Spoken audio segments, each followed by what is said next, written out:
our troops may be leaving, but support for Afghanistan is not ending in terms of support and maintenance of their helping maintain their military as well as economic and political support. The Afghans are going to have to decide their future, what they want. But it won't be for lack of us being helped. There's going to be and the senseless violence that has to stop, but it's going to be very difficult.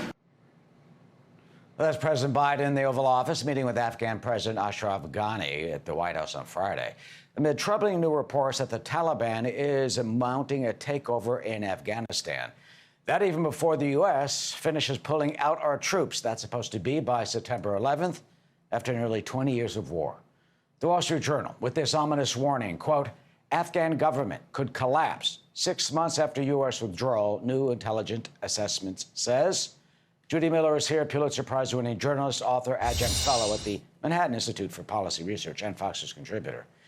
Judy, reports already now from the ground say the Taliban's making progress. They're taking over towns. They are grabbing more territory even before our troops are out. Are the Afghan forces up to it? What is your prediction of what they face ahead?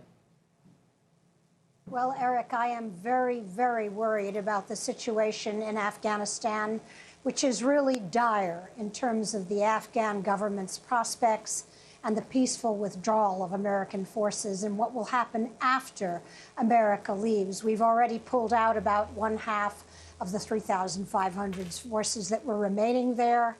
But I think that this is, even though it is obviously everyone's desire in America to end America's longest war, a very, very risky venture, and I'll tell you why. Number one, we simply don't know that the Afghan army is up to fighting alone. There's every indication that they're not. The Afghan Taliban have already launched an offensive. They've taken dozens of villages, checkpoints in the northern part of the country. The Afghan soldiers have abandoned the expensive military equipment, the Humvees, the mortars we've left there. There is every reason to believe that they will not be able to withstand a Taliban onslaught. They are just waiting for us to leave. They don't have to do anything until we leave, but they've already started. How is that? Why does that give anyone confidence that Afghanistan can hold together? What happened to the peace talks? I mean, you heard about the peace talks, that there was going to be some type of deal? Right. Well, you know, President Biden is continuing the withdrawal that President Trump started. And I think both presidents have made a mistake. America has forces all over the world, and they are there to maintain America's presence and soft and hard power. The peace deal that was crafted and everyone was saying was such a great triumph turns out to not be honored by the Taliban. The Taliban are already taking territory. The Taliban have agreed that they will not do business with al-Qaeda. That was our major concern. But there's every reason to believe that once we are gone, the Taliban will go back to business as usual. They have already gone back to their old ways of stopping girls from going to school in the areas that they control. They've already started execution of people who disagree with them politically, religiously, ethnically. And look, we have 18,000 Afghans there who helped us risked their lives for our soldiers. There is no plan as yet for getting those people and their families out.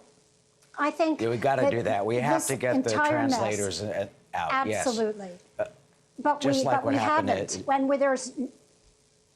Yes, just as what happened in Iraq, just as what happened in South Vietnam, you have to ask yourself, if you're someone who's going to fight for democracy and fight against an autocrat, are you going to rely on the United States to really defend you after you've seen a string of withdrawals? It's not easy to remain in these places, but the price of withdrawing is often even higher. You know, Judy, finally, in a few months, we'll be honoring and remembering September 11th, 20 years. I was at the museum, the 9/11 Museum, on Friday, thinking about this. And they have a cornerstone from Osama bin Laden's. They've got a brick from Osama bin Laden's compound. After so much blood and treasure, 2,312 Americans who were killed during this war. What is and what will be the legacy, do you think, of Afghanistan? Could they not have prevented this, and could they have not had another terrorist launching base there? What will this mean, and what, if anything, have we learned from this?